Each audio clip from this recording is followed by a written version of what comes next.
അധ്യക്ഷനായി സണ്ണി ജോസഫിനെ തെരഞ്ഞെടുത്തിരിക്കുന്നു. കെ സുധാകരനെ KPCC അധ്യക്ഷ സ്ഥാനത്ത് നിന്ന് മാറ്റിയിരിക്കുകയാണ്. AICCയുടെ പ്രഖ്യാപനം എത്തിച്ചേർന്നിരിക്കുകയാണ്. KPCC അധ്യക്ഷ സ്ഥാനത്തേക്ക് സണ്ണി ജോസഫ് MLA കഴിഞ്ഞ കുറച്ച് ദിവസങ്ങളായി കേരള രാഷ്ട്രീയത്തിൽ പുകഞ്ഞുകൊണ്ടിരുന്ന ഒരു പ്രശ്നത്തിന് പരിഹാരമായിരിക്കുന്നു. കോൺഗ്രസ് രാഷ്ട്രീയത്തിൽ വലിയ തോതിൽ പ്രതിസന്ധികൾക്കിടയാക്കിയ ഒന്നായിരുന്നു KPCC അധ്യക്ഷ സ്ഥാനത്ത് നിന്ന് കെ സുധാകരനെ മാറ്റുന്നു എന്നുള്ള കാര്യം. കെ സുധാകരനായി പലയിടങ്ങളിലായി പോസ്റ്ററുകൾ പ്രത്യക്ഷപ്പെടുന്ന സാഹചര്യമുണ്ടായിരുന്നു.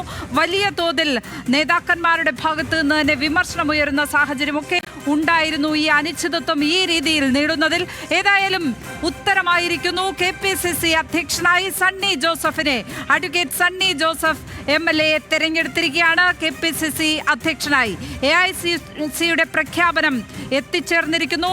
UDF കൺവീനർ അടൂർ പ്രകാശ് ആണ്. MP അടൂർ പ്രകാശാണ് UDF കൺവീനർ. വർക്കിംഗ് പ്രസിഡന്റുമാരായി PC Vishnunath MLA, AP Anilkumar MLA, Shafi Parambil MP ഇവരാണ് വർക്കിംഗ് പ്രസിഡന്റുമാർ. അങ്ങനെ ACC പ്രഖ്യാപനം എത്തിച്ചേർന്നിരിക്കുകയാണ്. KPCC അധ്യക്ഷ സ്ഥാനത്തേക്ക് സണ്ണി ജോസഫ് MLA.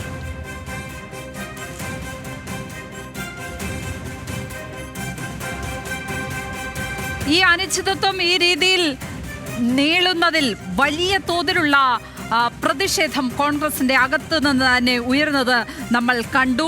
രാഹുൽ മാങ്കൂട്ടത്തിലടക്കമുള്ളവർ പ്രതിഷേധിക്കുന്നത് നമ്മൾ കണ്ടതാണ്.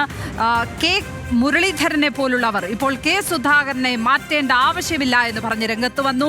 ഈ ദിവസങ്ങളിലൊക്കെ തന്നെ ഈ വിഷയത്തിൽ പോസ്റ്ററുകൾ പ്രത്യക്ഷപ്പെട്ട് ഒരു പോസ്റ്റർ യുദ്ധത്തിലേക്ക് കാര്യങ്ങൾ നീളുന്നത് നമ്മൾ കണ്ടു. ഏതായാലും ന്യൂസ് മലയാളം ഇപ്പോൾ ആദ്യമായി ഈ വാർത്ത പുറത്തേക്ക് വിടുന്നു, പ്രേക്ഷകരെ അറിയിക്കുകയാണ്. ന്യൂസ് മലയാളം പുറത്തുവിടുന്ന വാർത്തയാണ്. KPCC അധ്യക്ഷ സ്ഥാനത്തേക്ക് സണ്ണി ജോസഫ് MLA തെരഞ്ഞെടുക്കപ്പെട്ടിരിക്കുന്നു. AICCയുടെ പ്രഖ്യാപനം എത്തിച്ചേർന്നിരിക്കുകയാണ്. സണ്ണി ജോസഫ് KPCCയുടെ നായകൻ, KPCCയുടെ അധ്യക്ഷൻ ആകുന്നു.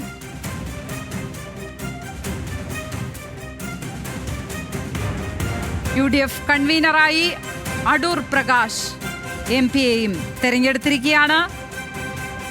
വളരെ പ്രധാനപ്പെട്ട വാർത്തയാണ് ന്യൂസ് മലയാളം പുറത്തുവിട്ടിരിക്കുന്നത്. സണ്ണി ജോസഫ് KPCCയുടെ അധ്യക്ഷ സ്ഥാനത്തേക്ക് തെരഞ്ഞെടുക്കപ്പെട്ടിരിക്കുന്നു.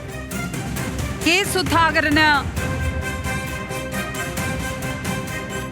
ചുമതല ഒഴിയുന്നതുമായി ബന്ധപ്പെട്ടൊക്കെ വലിയ തോതിൽ തന്നെ തൊടാൻ ആർക്കും കഴിയില്ല എന്നാണ് കെ സുധാകരൻ പറഞ്ഞത്. അതേസമയം അദ്ദേഹം പറയുകയുണ്ടായി, നേതൃത്വം പറഞ്ഞാൽ AICC പറഞ്ഞാൽ മാറി നിൽക്കാം എന്ന് അദ്ദേഹം പറയുകയുണ്ടായി. എന്നാൽ തന്നെ തൊടാൻ ആകില്ല എന്ന പരാമർശം കൂടി അദ്ദേഹം പറഞ്ഞത് ഈ ഘട്ടത്തിൽ നമ്മൾ ഓർക്കണം. ലിജോ വർഗീസ് ചേരുകയാണ് ഇപ്പോൾ വിവരങ്ങളുമായി. ലിജോ, അങ്ങനെ സണ്ണി ജോസഫ് KPCC അധ്യക്ഷനാകുന്നു. UDF കൺവീനറായി അടൂർ പ്രകാശ് എത്തുന്നു. PC വിഷ്ണുനാഥും AP അനിൽകുമാറും ഷാഫി പറമ്പിലും ചുമതലയിലേക്ക് എത്തിച്ചേരുന്നു. എന്തൊക്കെയാണ് പുറത്തേക്ക് വരുന്ന പുതിയ വിവരങ്ങൾ? എങ്ങനെ വേണം ഈ തെരഞ്ഞെടുക്കലിനെ കാണാൻ? ഉടച്ചു വാർക്കൽ കേരളത്തിലെ PCCയിൽ ഉണ്ടായിരിക്കുന്നു എന്നുള്ളതാണ് ഏറ്റവും പ്രധാനപ്പെട്ട കാര്യം. ഒടുവിൽ ഹൈക്കമാൻഡ് സമ്മർദ്ദങ്ങൾ അതിജീവിച്ചുകൊണ്ട് ആ പുതിയ നിലപാട് സ്വീകരിച്ചിരിക്കുന്നു. സണ്ണി ജോസഫ് MLA KPCCയുടെ പുതിയ പ്രസിഡന്റ് ആയിരിക്കുന്നു. അതായത് മലബാറിൽ നിന്ന് തന്നെ പുതിയ ആൾ വരുന്നു എന്നുള്ളതാണ്. കെ സുധാകരന് പകരം കണ്ണൂരിൽ നിന്ന് തന്നെ മലബാറിൽ നിന്ന് തന്നെ പുതിയ KPCC അധ്യക്ഷൻ വരുന്നു എന്നുള്ളതാണ് ഏറ്റവും പ്രധാനപ്പെട്ട കാര്യം. ഇതിൽ മറ്റൊരു കൗതുകം അല്ലെങ്കിൽ ഒരു ശ്രദ്ധിക്കേണ്ട ഒരു കാര്യം, KPCC പ്രസിഡന്റ് ആയിരുന്ന കെ സുധാകരന് വളരെ അടുത്ത ആൾ എന്ന കൂടി പ്രത്യേകതയുണ്ട് സണ്ണി ജോസഫിന്. അതുകൊണ്ട് തന്നെ ആ തരത്തിലൊരു ഫോർമുലയാവാം ഏറ്റവും ഒടുവിൽ താൻ മാറുകയാണെങ്കിൽ തന്റെ അടുത്തയാൾ എന്ന നിലയ്ക്ക് സണ്ണി ജോസഫിന് നറുക്കുവിടുന്നതാവാനുള്ള സാധ്യതയുണ്ട്. ഒപ്പം സാമുദായിക സമവാക്യം കൂടി കണ്ടുകൊണ്ടാണ് ഇപ്പോൾ പുതിയ നീക്കങ്ങൾ ഉണ്ടായിരിക്കുന്നത് എന്നുള്ളത് വളരെ ശ്രദ്ധേയമായ കാര്യമാണ്.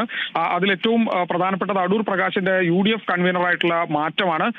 അതായത് ഒരു സമഗ്രമായ ഉടച്ചുവാർക്കൽ ഈ KPCCയിലും അതോടൊപ്പം തന്നെ UDF കൺവീനറിന്റെ കാര്യത്തിലും ഉണ്ടായിരിക്കുന്നു എന്നുള്ളതാണ്. അത് സാമുദായിക സമവാക്യം കൂടി കണ്ടുകൊണ്ട് ആണ് എന്ന് വേണം എങ്കിൽ ഈ ഘട്ടത്തിൽ നമുക്ക് മനസ്സിലാക്കാൻ കഴിയും. അങ്ങനെ വരുമ്പോൾ KPCC പ്രസിഡന്റായി സണ്ണി ജോസഫും അതോടൊപ്പം തന്നെ UDF-ന്റെ കൺവീനറായി അടൂർ പ്രകാശും അതോടൊപ്പം പ്രതിപക്ഷ നേതാവ് VD സതീശനും വരുന്ന തരത്തിലേക്ക് കാര്യങ്ങൾ എത്തിയിരിക്കുന്നു. അങ്ങനെ ഒരു പ്രധാനപ്പെട്ട 3 നേതാക്കളെ ഈ പോസ്റ്റുകളിലേക്ക് വരുന്നതോടുകൂടി കോൺഗ്രസിന്റെ ഒരു മാറ്റം ഇതിലൂടെ കൊണ്ടുവരാൻ കഴിയുമെന്നുള്ളതാണ് ഏതായാലും ഇപ്പോൾ കോൺഗ്രസ് ഹൈക്കമാൻഡും ഇപ്പോൾ നോക്കിക്കാണുന്നത്. മറ്റൊരു പ്രധാനപ്പെട്ട കാര്യം വർക്കിംഗ് പ്രസിഡന്റുമാരായി വന്ന 3 പേരാണ്. അത് ഷാഫി പറമ്പിലും PC വിശ്വനാഥും AP അനിൽകുമാറുമാണ്. അതിൽ താരതമ്യേന ജൂനിയർ ആയിട്ടുള്ള അല്ലെങ്കിൽ യുവ നേതാക്കളായിട്ടുള്ള ആളുകളെ വർക്കിംഗ് പ്രസിഡന്റ് സ്ഥാനത്തേക്ക് സാമുദായിക സമവാക്യങ്ങൾ കൃത്യമായി പാലിച്ചുകൊണ്ടുള്ള ഒരു ഉടച്ചുവാർക്കൽ തന്നെയാണ് നടന്നിരിക്കുന്നത്.